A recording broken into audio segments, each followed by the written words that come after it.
بني الإمام جاء أبو عبد الله. السلام عليكم ورحمة الله. وعليكم السلام ورحمة الله وبركاته. ارتفع إلينا يا ابن حنبل. كما تريد يا إمام. أين الذي ناظرته البارحة واختلفنا معه؟ أين يونس الصيرفي؟ نعم، ها أنا ذا يا إمام. يا أبا موسى، ألا يستقيم أن نكون إخوانا وإن لم نتفق في مسألة؟ نعم صدقت يا إمام، والله ما رأيت أعقل منك، نفعنا الله بعلمك. والله يا إخوة، وددت أن الخلق كلهم يعلمون ما في هذه الكتب التي ألفتها وكتبتها على أن لا ينسبوا إلي منها شيئا. يا إمام، البارحة تعجبنا منك، لم تقنط في صلاة الفجر حينما مررت من مسجد أبي حنيفة وأنت تراها سنة، حتى البسملة لم تجهر بها. ربما انحدرنا إلى مذهب أهل العراق. أخالف أبا حنيفة وأنا في حضرته؟ أبا حنيفة ولكنه مات يا إمام. تأدبا معه يا أخي.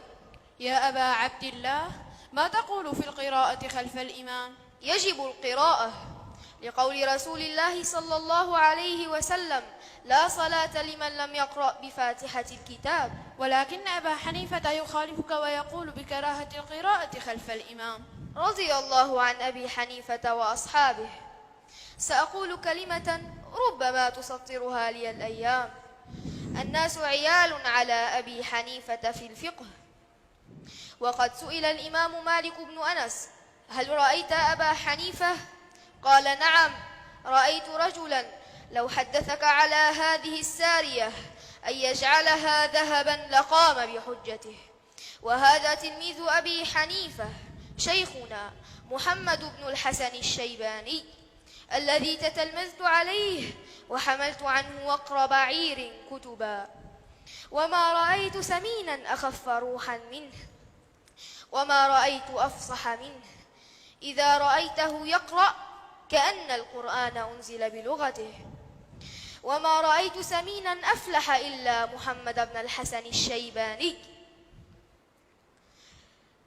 أستميحكم عذرا، فإن لي حاجة في السوق أريد أن أقضيها لأهلي. عليكم بابن حنبل، فهو أعلم منا بأخبار الصحاح.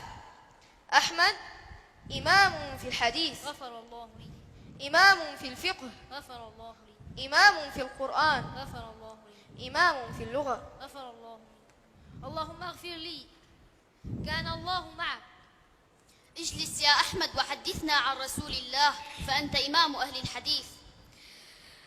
ما أحد من أصحاب الحديث حمل محبرة إلا وللشافعي عليه منا. ما صليت صلاة إلا وأنا أدعو فيها للشافعي. ما هذا الحب والتوقير والإجلال يا إمام؟ يا أخي، إن الشافعي كالشمس للدنيا وكالعافية للناس. عندي سؤال يا أبتي. قل يا ولدي صالح.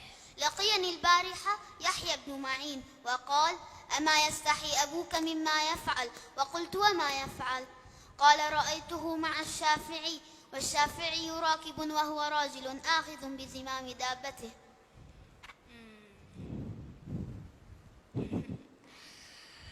يا بني، إذا لقيته فقل له: يقول لك أبي: إذا أردت أن تتفقه فتعال فخذ بركابه من الجانب الآخر.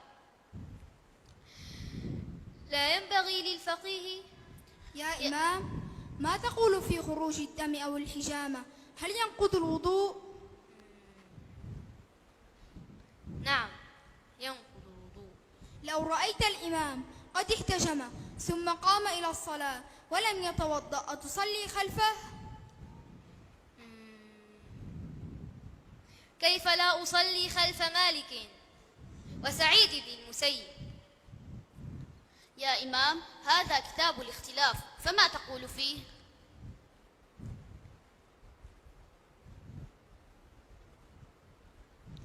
ما شاء الله، جميل. لا تسميه كتاب الاختلاف، بل سميه كتاب السعة. لا ينبغي للفقيه أن يحمل الناس على قوله أو في المسائل المختلف فيها بين السلف.